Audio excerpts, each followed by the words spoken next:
The final major of the season is upon us, and it's going to be incredible.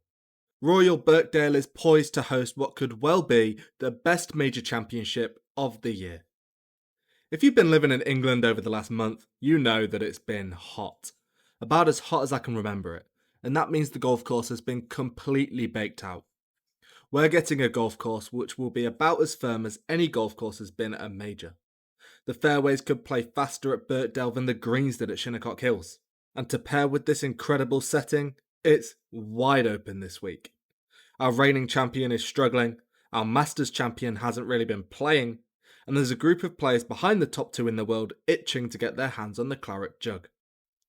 There is so much going on at this year's Open Championship that you might not know where to look. So I'm here to lend you a hand. Here are 5 players that you need to watch at this year's Open.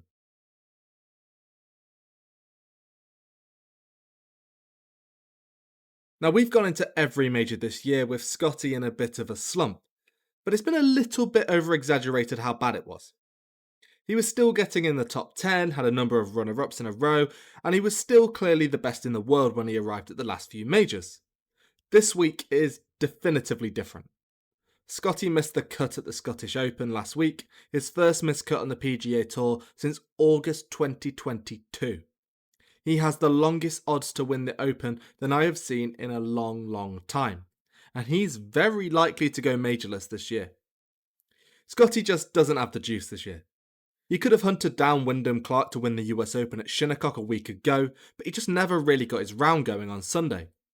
When was the last time Scottie Scheffler stuck one to just tap-in range? It was his superpower last year.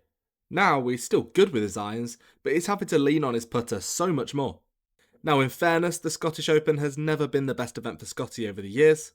This is his second missed cut in Scotland over the last 4 years, and even though he was in the top 10 last year, he was still frustrated at how he couldn't really get to grips with the greens. But as we all know, last year he bounced back by winning the Open with an unbelievable display.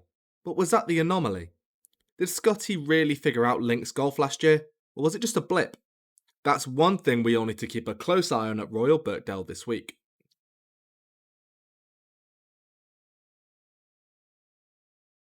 His old rival Rory McIlroy achieved the career Grand Slam last year, and now Bryson DeChambeau has the chance to accomplish a Grand Slam of his own. Kind of. If Bryson misses the cut at Royal Birkdale this week, he'll have missed the cut in all 4 majors this year. That's unthinkable. It would be the first time a multi-time major winner under the age of 40 has missed the cut in all 4 majors in a single season. Crazy. Think about how far we've come from this moment.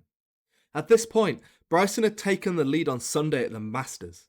He was looking to make it 3 majors to Rory's 4 and win his second major against Rory McIlroy in 2 years. Instead, he fell apart. Rory wins the next 2 Masters to make it 6-2, and Bryson is now in the worst slump of his career. It couldn't have come at a worse time for Bryson. At the end of this season, he's out of contract with Live Golf, which could be folding altogether, and his stock has never been lower.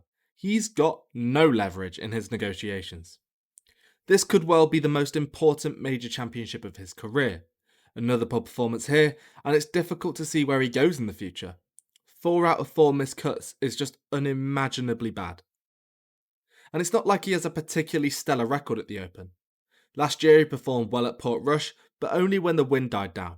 He has 3 missed cuts and 2 top 10s in his career at the Open. He's a player that wants to bomb it down there and figure the rest out. That's not the Open. The Open requires artistry, creativity, precision. It's everything that Bryson is not. But he needs to figure it out, and fast, to avoid abject disaster at Royal Birkdale. If he doesn't, and misses the cut yet again, he may well be forced into full-time YouTube in 2027. What a fall from grace.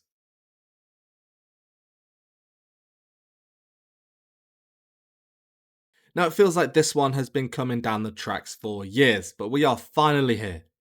Tommy Fleetwood's home Open Championship at Royal Birkdale.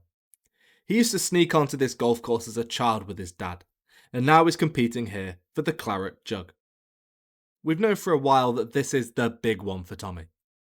He won for the first time on the PGA Tour at last year's Tour Championship, and next on the list is a major. And he said in the past that the major he wants to win the most is the Open, and he'd rather win it at Birkdale than anywhere else, even St Andrews. Well, now this is your chance. There's some serious question marks hanging over Tommy still. Winning for the first time on the PGA Tour hasn't made him any more ready for the moment when it arrives. When he's found himself in a position to contend this season, he's fallen away. So how will he deal with the pressure of a home Open? Will the crowd be too much for him to handle? Or will it be exactly what he needs to get him over the line and win a major championship? That's what we need to pay close attention to. His recent form has been good. After a top 5 at the Memorial Tournament, Fleetwood has been hovering around the top 10 for the last few events, threatening to get in the mix, but never quite getting his name up to the top of the leaderboard. After years of anticipation, it will feel empty for Fleetwood unless he gets a real crack at this. We're in a really strange place with Rory right now. He's playing less golf than he ever has, so there's a little bit of a disconnect with him, for me at least. A lot of his Open preparation happened behind the scenes, but we saw some glimpses of what he could look like this week, last week in Scotland. McIlroy put 3 great rounds together at the Scottish Open. He looked in complete control of his golf ball for most of the week, and after Friday, he was the favourite to win it all. But Saturday was the worst golf we've seen him play in years. He flat out chunked one of his iron shots about 100 yards in a terrible stretch of golf. And while he mounted a charge on Sunday to shoot a 64, he didn't really ever look like winning it after Saturday. So how do we look at that? McIlroy's poor Saturday can't really be a coincidence, can it? It looked like rust. Yes, he's clearly playing all the time trying to prepare for majors, but not playing in competition often can lead to rounds like that. Last year's Rory probably wins that tournament. On one hand, you could say he's not sharp enough to win a major playing as little as he has. You saw it at Shinnecock too in the US Open, and at Aronimink for the PGA.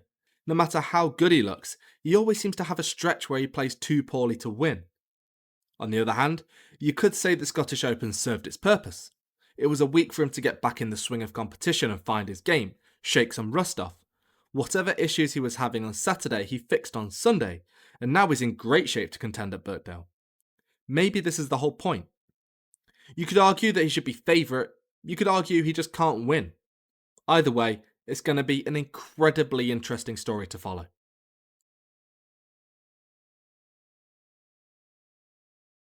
Now, it's taken a while to get round to him, but this guy is my player of the season so far.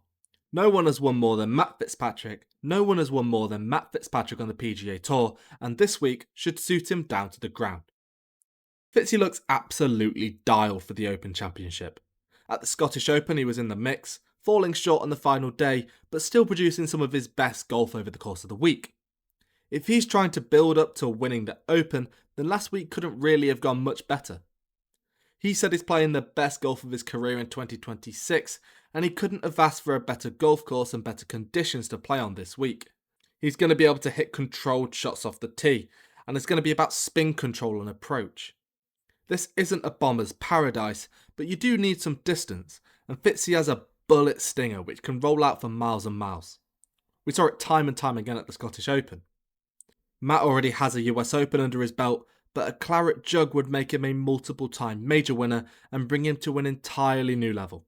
At the age of 31, who knows what he could go on and achieve? Could he become the next big thing? It's entirely possible. If there's a favourite in this wide open field, to me, it's Fitzy. And with the English crowd behind him, he could accomplish something really quite special and become the first English winner of the Open since Sir Nick Faldo in 1992. But who is your pick to win the Open this year? Let me know in the comments. Thanks for watching. If you enjoyed this video, make sure to like and subscribe, and go check out the other videos on the channel. I'll see you in the next one.